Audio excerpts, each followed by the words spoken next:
Should someone choose a focus or stay broad on theme and types of projects they do? Well, that's a difficult thing to answer, because if you look at people like any of the A-list, either actors or directors or what have you, they're all kind of known, you know, like Quentin Tarantino makes a lot of different kinds of movies, but they're all his signature brand of film. Or Alfred Hitchcock, for instance, like he was the king of suspense. You know, all of his films were suspense films. Some of them were revenge movies, some of them were thrillers, some of them were crime films, but they were all suspense films. And you could pretty much tell it was his movie, even if you didn't know the director. Same with actors. You know, Arnold Schwarzenegger makes a certain kind of movie.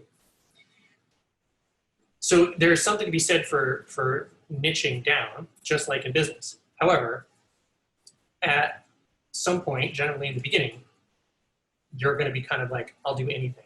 And the good thing about having that kind of beginner mind is, like I said about my indie experience in Australia, is I worked on 5 features in a year, and I did a different job in every single one of them.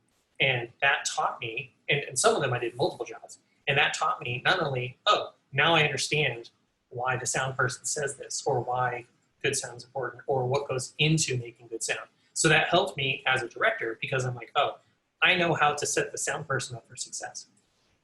So again, if you're going to be doing indie film, you're probably going to be having small crews, 20 people or less. And learning what they all do and how they all work together is really valuable.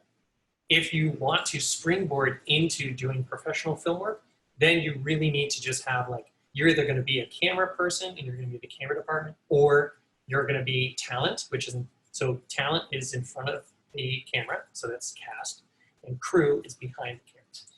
So that's your first choice. And then your second one is, which department do you want to work in? Do you want to work in sound? Do you want to work in effects? Do you want to work in stunts? Do you want to work in camera? If that's your goal, you want to get into a union, you want to do professional film work, then yes, figuring out what job you want to do. There's 10 different jobs in the camera department, but you kind of need to stay in that department.